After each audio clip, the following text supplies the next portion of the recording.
Hello everyone, welcome to this new video. Today I'm talking to Josh and he is making striped swipers. Josh, can you introduce yourself? Yeah. Hi, everybody.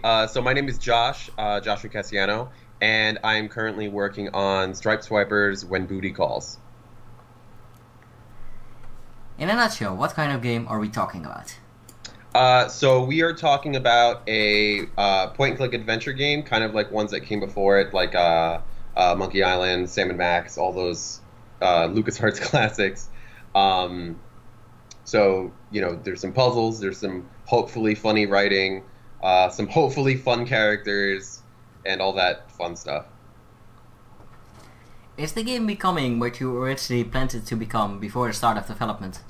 I would say it's getting there. I think when I first started, because I first started this as my graduating thesis a couple years ago, like the game part, the characters existed before that, and I didn't know what I was getting into, and I think it's getting there. I do want to get a little bit more experiment happy as I get down the road, but I'm considering I'm kind of learning as I go along. I think I'm kind of originally planned.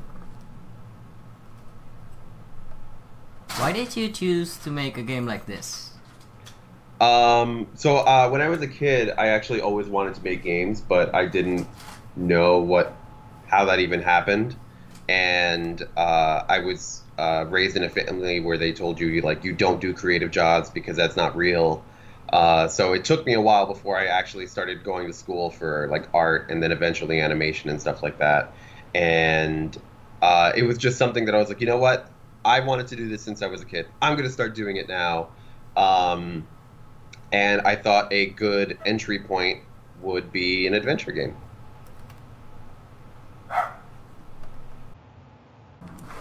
Is this your first game? Yes, it is actually. This is my first thing, my firstborn child.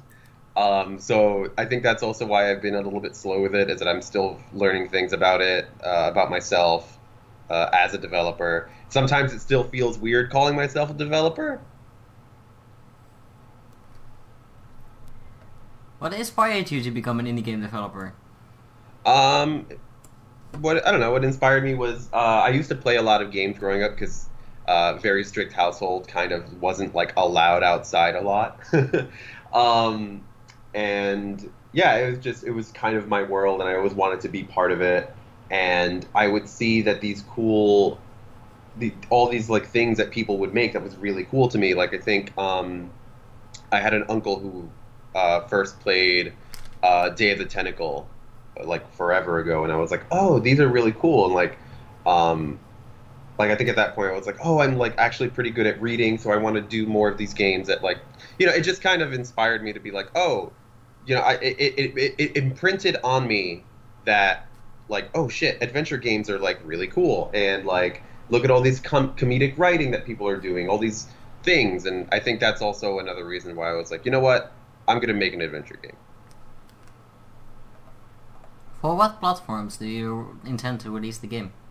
um I mean, I would like to release it for everything under the sun that I can, but for now I think I'm just gonna focus on PC, Mac, and Linux or whatever, and then eventually shift to like consoles and stuff. I'm not certain how well adventure games do on consoles. Um, I know like Thimbleweed Park is on Switch, and I remember downloading it there. So maybe that would be the third one. What do you think is your best attitude in life? Um, that you can always have room for like improving or winging it, because you can never plan.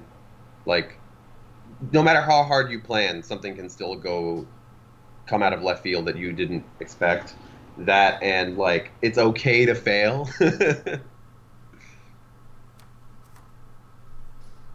For how long have you been working on this project? Um, I started the game as my graduating thesis, maybe a year or two ago. And I remember being super duper burnt out, and I didn't actually touch the project again, I think for like, if not a year, then maybe half a year. And then I slowly started getting back into it. it's just something that I've been doing in the spare time that I've had while I still like do freelance work or, part-time jobs and stuff like that. So I've been working on it for a while technically, but there's been a lot of downtime. What was your day-to-day process for making this game? Usually it's wake up somewhere in the afternoon, do any paid work that I have to do, go to the gym, and then come back, clean myself up or whatever, let the ferrets out for their exercise, and then pretty much just work on the game at night until like 4 in the morning, which is why I end up sleeping till noon the next day. Ah, that sounds like a really healthy schedule. But I have exactly the same schedule, so... I mean, I sneak a gym trip in there, so there's some health involved. Yeah, well, I go to the gym too. Gym is really important because if you don't go, you can eat delicious stuff, and if you eat delicious stuff and you don't go to the gym, you get fat. So Yeah. it's either eating delicious stuff and going to the gym, or eating stuff you don't like and not go to the gym. Yeah. Will your day-to-day process be the same for potential future games you make? No, I definitely would want to streamline my process more. I mean, so hopefully, fingers crossed and all that, things go well enough that I can like not have to do as much freelance or like regular work and then focus more on it. And if that's the case, then I would be able to do more stuff during the daytime, maybe live in a better building or something and just or maybe like have a little office space or something. Because I do notice that, working at a separate place from where you live super increases productivity, for me at least. For me, it would basically just become missing home. I mean, yeah, there's a lot of convenient things about working from home. What were your biggest inspirations for making this game? So for this game in particular, one of the biggest ones for me was the Sam and Max games and the Sam and Max comics, and I would say Monkey Island, of course, because there's pirates involved. But the characters themselves, I first drew. Let's see, when did I start doing the game? 2 years ago. So like 3 or 4 years before I actually started the game, I had these characters drawn, and they were actually mostly inspired from pet rats that I had at the time, which is why the first character is an albino rat. And I always liked how they would steal from each other and stuff like that. And I kind of just sat on the characters for a while, like, oh, I'll make a comic with them. No, I didn't do that. Oh, I'll do this with them. No, I didn't do that. And I just kind of kept drawing them every now and then. But in regards to making them into a game series, yeah, definitely like Sam and Max is like the highest one for me. What makes this game different from others? Mechanically, it's probably the same thing everyone who's played an adventure game knows, and that I think that's okay. I think the part where I want to be different, or at least memorable, would come from the art style, would come from the writing, the characters, the world. Like I would say the flavor. What game engine are you using, and why did you decide to use that engine? So I'm currently doing everything in Unity, and I remember it was the program that we had on the computers at the school at the time, and I remember being like, oh, Toon Boom has an integrated, like you can automatically integrate into Unity, cool. Turns out the application that uses that was like in a weird beta and did not work at all. And by the time we had a class on Unreal, I was like, well, I already kind of am getting used to Unity, so I'm not going to swap. Also, there was a tool that was super duper helpful for visualizing code and stuff like that for adventure games for Unity. So I was like, all right, now I'm set. Like, that's it. Did you encounter any setbacks during the project, and do you feel like you learned anything from them? Yeah, super a lot. Me not knowing how to code or use Unity was a huge one. Like while I do a lot of the character designs and animations and stuff like that, I'm utter utterly terrible at doing background art and certain UI things. So a lot of it too is just you need to be able to know how to ask for help, or just reach out to someone and be like, hey, I can pay you for this if you would like. Thankfully, the friends who helped me out with the background art and stuff like that were doing me a favor. But yeah, I think the biggest thing is to learn to ask for help. If you could go back in time, what would you do different? I would smack myself because I'm an idiot in that I was like, oh, I'll make the demo and the project the entire first chapter, and it's going to be great, and it's going to be cool, and it's not going to be that much work. And I would go back in time and be like, no, Josh, you're an idiot. It's going to be a lot of work. You should just do a small, isolated thing for a demo, you idiot. Okay, so you would basically tell yourself that you were an idiot. Yeah, I mean, basically, yeah. Like, I mean, because to be fair, I mean, like, I didn't know this is my first thing and stuff like that. Now I know, but because I think it would have helped me pace things a little bit better for myself, and then be like, get myself more out there, you know, because then I would have had a demo that would have been out there, you know, months or a year ago instead of like maybe this week. If you can advise a new indie game developer, what will you tell him? That however long you think it's going to take to do something, multiply it by like 3. What do you feel is success for an indie game developer? I think one of the biggest things is networking with other devs, because and also like networking with other devs at every level, like people above you, people at your level, people below you, like everything, because you never know what kind of insight someone's going to give you. And I think sometimes people get in their head that like, I only want to talk to like Yacht Club, like the Shovel Knight guys, and it's like, well, they're really busy and I don't know if they're going to be able to always talk to you, or if at all. You know, why not talk to other people who are doing games just like you, or, you know, stuff like that, because they'll have more insight, they might have more time on their hands, they might be more willing to talk to someone who's like a completely random dude, you know? So doing that and kind of getting like this posse of people that you know and trust that you can ask for advice. Like, let's say one person that you thought, you know, was behind you in terms of like progress or something, and now they're suddenly in front, and now they're doing like, they're trying to launch something. It's like, oh, well, I already have this pre-established relationship with you, and we've been talking. Can you give me advice or what you're learning from doing this current step that I'm not at?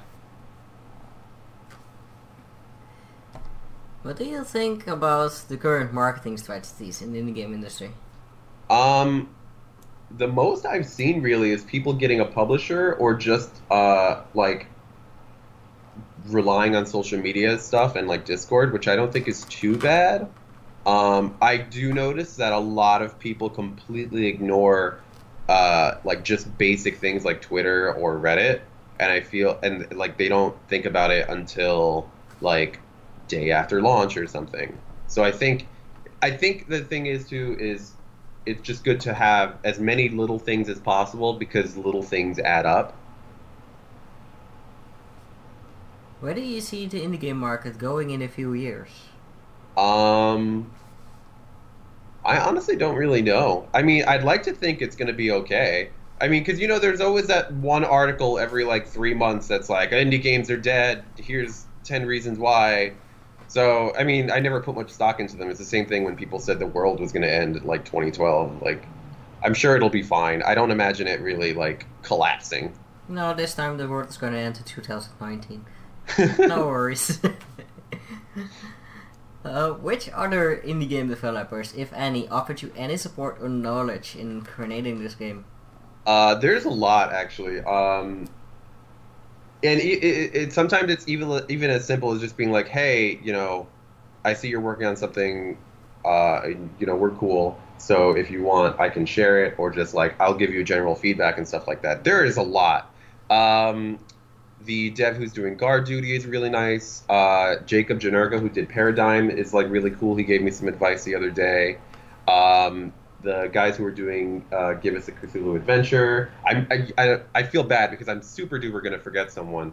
Gutter Arcade, the nightclub guys. They're really cool.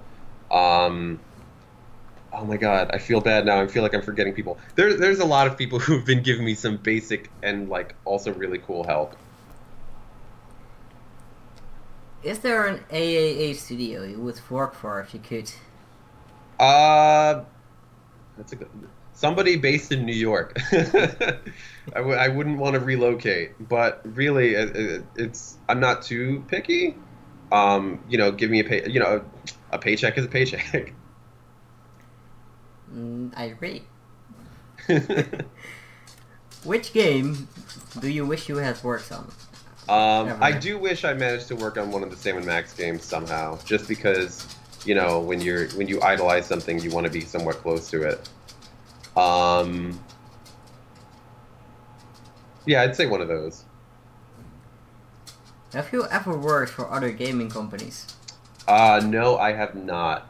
Most of my freelance work usually places me doing video edits and stuff like that, and it's usually stuff like alcohol interviews or something like that, or like logo animating. Like, I've never done anything super duper cool like that.